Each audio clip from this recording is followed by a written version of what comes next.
Town Clerk wa municipal ye Mukono yeerayiridde nti Kagwake keetonye olunaku olw'enkya teri kigenda kumulemesa kusengula abasuubuzi abakyalemedde ku kkubo wadde nga yabawa ebbanga bo bennyini okusengula ebintu byabwe mu nteekateeka y'okutereeza ekibuga emanyiddwa nga trade order. We can confirm that they come first. We are going to start on the enforcement. So that one is something that we have agreed. Naye kati bwe tujja ntugamba nti nayo kati mwenange kino kiveewo abantu beewaterere omuntu bw'oba otambula n'omanyi nti tuwali mulala w'ogenda kukosa tuwali mulala w'ogenda kutomera tubadde twagala nti bw'oba oyimirire ng'obw'olaba ekifo oluguudo nga lugenda nawe bw'oba otambula olaba eri kiki ekiri eri mu maaso ndowooza ekifaananyi mukiraba ate mukifuna kubanga eno Mukono gye tuzimba yamwe si yaffe yamwe naye twagala buli omu ayeyagalire mu Mukono. That's why we are coming up with the trade order ntugamba nti apaana if you have many things and you want to display them biteeke ku dduuka bwewa begaziye bizinesi egaziye noonya ekifo ekirala wogenda oteeke mu bizinesi eyo kubanga egaziye mukiraba. So I think maybe but this is a very good example ukiraba a very clear example why we need trade order kubanga eyo mbeera really we are making a slum of our town yaffe tuli kugifiisa ki slum when actually we can do much better than that one. Nga sinkanya abamu ku bakiikiridde abasuubuzi Town Clerk Francis byabagambye asoose na kubalabula kubatandisa okufuula embeera eno bizinesi nga bagenda bajja ku basuubuzi ssente nga babasuubiza okubayamba basigale nga bakolera mu bitundu bino wadde nga tebiri mu mateeka. Byabagambi nga yeegatiddwako ne ssentebe wa Mukono Development Forum ye Kosofat Mukwanya bategeeza nti abantu abagenda okukola omulimu guno bagenda kutambulira mu bibinja nga teri muntu agenda kuyita bw'omu mu nteekateeka eno so ng'era teri muntu gwe balina kuwa ssente nga yeerimbise mu linnya ly'abakulu ku municipal. We have also agreed that we are going to enforce in groups. Kubanga twafunye report nti waliwo abantu abagenda eyo ne bakollectinga ssente mu bantu ndowooza ne babalimba nti abakulu babatumye ate nga tuwali abamutumye.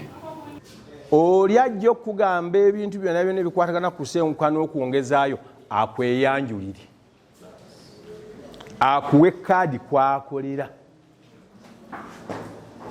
tukkiriziganyiza mu lukiiko ne reflector tuzaagalako ennamba ogambye nti eyazze wano reflector ye yabadde ennamba 10 era yansabye kino muli eyo nga muli mu kwetereza tulina twagala kukola bulungi twagala kulongoosa Mukono naye eri abeetegese okugaggawaliramu nga nzija wano waliwo ankubidde wano Kigunga ebyange mbiteeka mu musana eri agenze nga ffenna tuli wano sebu nga ffenna tuli mu lukiiko lwakubaganya nteekateeka eri abali eri bakubaganya bantu. N'abakulembeze abalala okuli Vincent Rubwama n'amyuka meya owa Central Division bategeezezza nti akalembereza akaweereddwa abasuubuzi abamu ku bo bakakozesezza okweggyirawo bokka na bokka ebintu byabwe ne batalinda kubyonoona mu nteekateeka ey'okubibaggyirawo nga Town Clerk abitwala mu bitundu gy'anaabitereka. Okusinziira ku bye tufunye teri omukisa gwa kuleka konteyina ku luguudo okwo. So gwoba oli wano ng'oli mu mbeera bw'etyo bw'ova wano n'oddayo tandika kulaba ki ekikola ki ekiddako okusinga okujja enkya weetiye ejjeetika ebintu byo ebitwale. Njagala okubategeeza nti ngenda kuza omwezi lumu omwezi ogwokuna ekituufu kiri nti etteeka ligenda kuteekebwa mu nkola newankubadde nga ffe abakulembeze tugezezzaako okubaako ku nsonga okuvaayo n'ensonga ez'enjawulo nga tusaba nti enteekateeka eno nga ejja okuteekebwa mu nkola twali badde tufunayo akaseera akalala akatono twongere okuwa abantu baffe omukisa ate nabo okwongera okweteekateeka okufuna bye bakola ki bwe balaga naye olukiiko lukkiriza nti ffe ng'ennaku z'omwezi lumu tulina okutandika okukola omulimu guno. Ekyamazima activity buli kimu kijja n'ekibi n'ekirungi. Kamubeere mmwe mwennyini abakozi mubadde mulaba mukono gyeraga. Nga naye bw'oba otambula otunuulira n'ogamba yiyi tuli mu kibuga nabaki kino. N'olaba kiyosiki eya plastic, n'olaba kiyosiki eya metallic, n'olaba ey'embaawo kwegamba buli kintu nga kiri messed up. Naye katukkirize bakama baffe bano batuteeke mu order.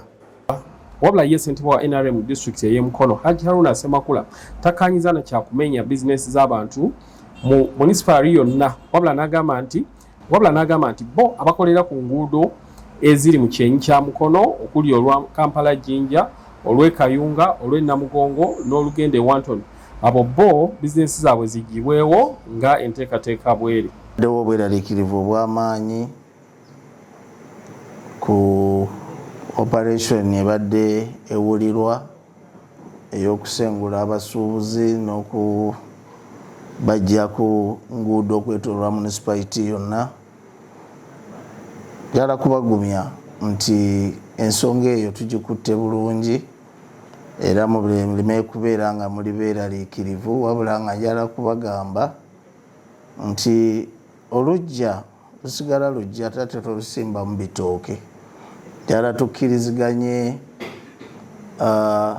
n'ekintu ky'okulaba nti main omuli Kampala Road, omuli Jinja Road, omuli Kayunga Road, omuli Katosi Road, omuli Namugongo Road, then na luno olulala oludda Namiryango paka ku Laidaawo. Awo mbadde nsaba abantu ffenna tukkirize ti Mukono yaffe twagala ng'erabika bulungi ate ng'eri organized bulungi. Abadde bapaakinga mu makubo, abadde batunda ebintu mu makubo ku ezo main mbadde nsaba ekibuga kyaffe tukiwa ekitiibwa.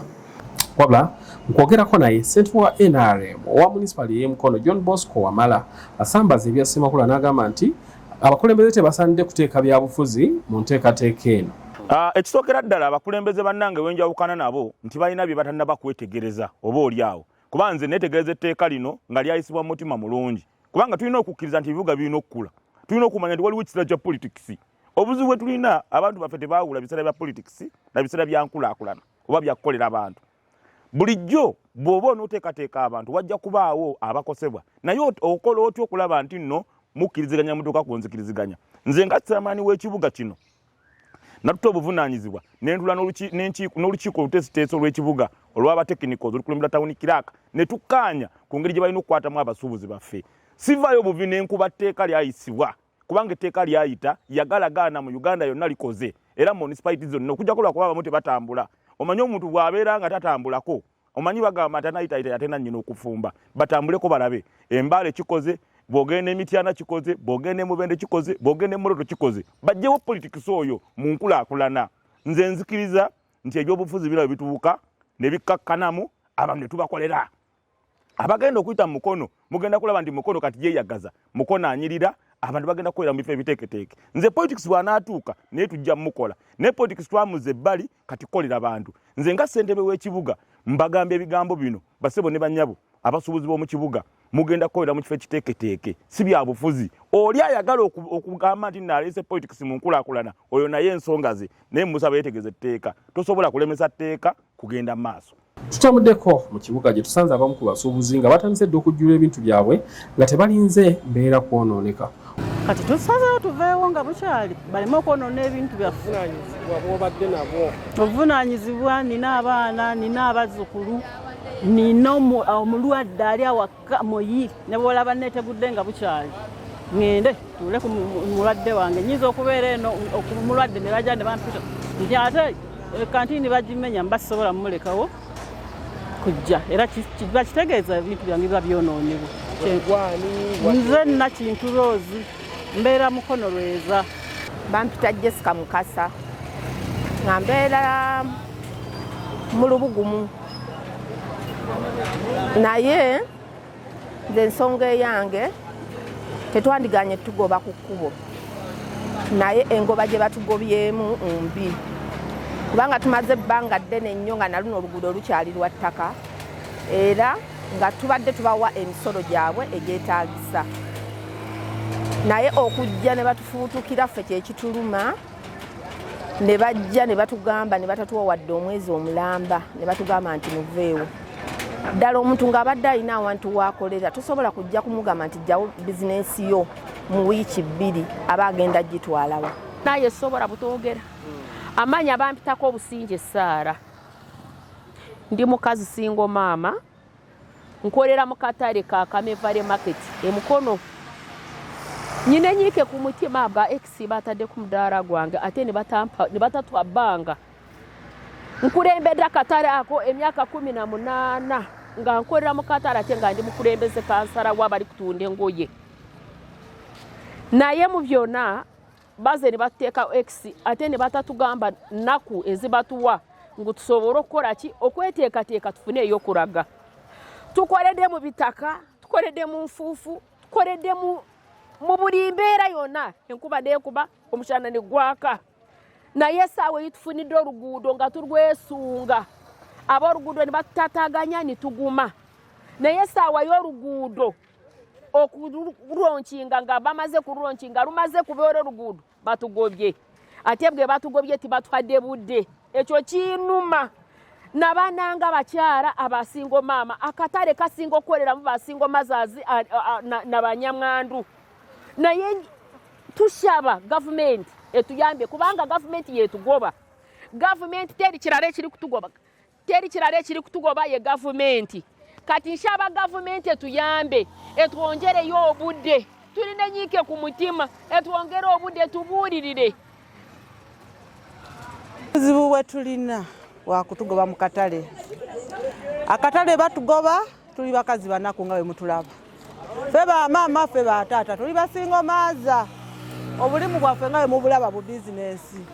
Twagenze buli kizimbe kyotuukako batugamba akakadde 8,000 7,000. Bizinesi olina ya bukadde 2. Teweza wadde akakadde ke bakola ki? Kati ddala omukazi omunaku nganze n'asobola okusasula ssente ezo. Maama nabbanja gwe tujja okukabirira ye minisita gwe tumanyi, abalala tetubamanyi. Ye gwe tumanyi atulwanirire abeeko kyayogera. Waaba kyasazeewo tuve mu butale tubuveemu tudde waka ajja atulabiririre waka alabire n'abaana abafune banaasomera. Emidaala bagimenye kati ffe tugenda kukola tutya? Abamu tubalitandika butandisi kweyiya tetukyakola giri emize gyaffe gye tubali tukola tetukyabba era kati batusindise mu kubba. Obubbi bugenda kweyongera mu Mukono si wokka ebitundu byonna byonna bagenze bamenya ogeza nga Kampala Mbale Iganga obubbi bugenda kuba bungi nnyo lwa nsonga abavubuka ffe tusinze okunyigirizibwa. Emidaala gyaffe egy'ekyapa tebagimenye, emidaala gyaffe egy'engoye bagimenye, buli kimu bakimenye. Boda batugobye mu Kampala n'ebitundu ebiziraanyewo. Tugenda kukola tutya?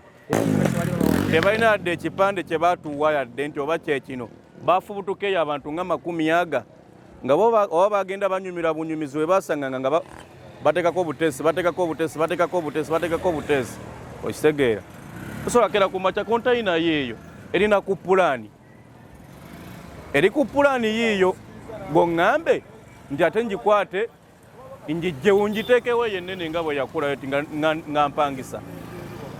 Ndi mupangisa ngisitule ntya njitwale mu kazigo k'ensulamu. Babagambe ekimu bugambi basembeze bintu mabega. Edduuka eryo liraba lina abakozi nga 10 eryo lyolaba. Kakati bookera ku makya n'omugoba abaana babadde alabirira oba abakozi abo babadde alabirira baddewa. Nze Jjunju Robert nnyini wano. Nze nina abakozi nga 12 naye kaakati era nabawoninze dda kubanga eno bizinesi gy'olaba yonna banjagala eri. Ale kitegeeza sirina we ŋŋenda kuteeka bintu era kati eno emaali yonna enkulaakulana tujagala. naye enkulaakulana ejje naffe tuleke mu kibuga. Naye gwe wona ngamba yadde kontayina sijagala kati tukole tutya wano si wange mpangisaawo. Kati nze nzimba ekizimbe nina sente. Nze kyembadde nsaba gavumenti yaffe ffenna twagala ebirungi. Ababaka babeereyo mu paalamenti tebamanya buzibu bantu bwe bayitamu abanaku. Waliwo omuntu akolera omutwalo, omulala n'akolera 10, omulala 5, omulala akakadde, omulala obukadde 10. Gwowe 10 tomanya bizibu by'ow'omutwalo gw'ayina gw'oba ogulaba ng'ogutali ssente. Kati nze mbadde nsaba gavumenti etukwenderezeeko mu bukambwe. Abantu abaleke just batupimire oba load reserve, kontayina zisigalewo, abacapati ebaleke bajje kawungeezi basiike, emisana babijjewo. Kubanga abantu bagenda tutte, ojja kuba otambula oli nga yasiibye talidde. Kati nze mbadde nsaba gavumenti etukendeerezeeko ku mateeka ago.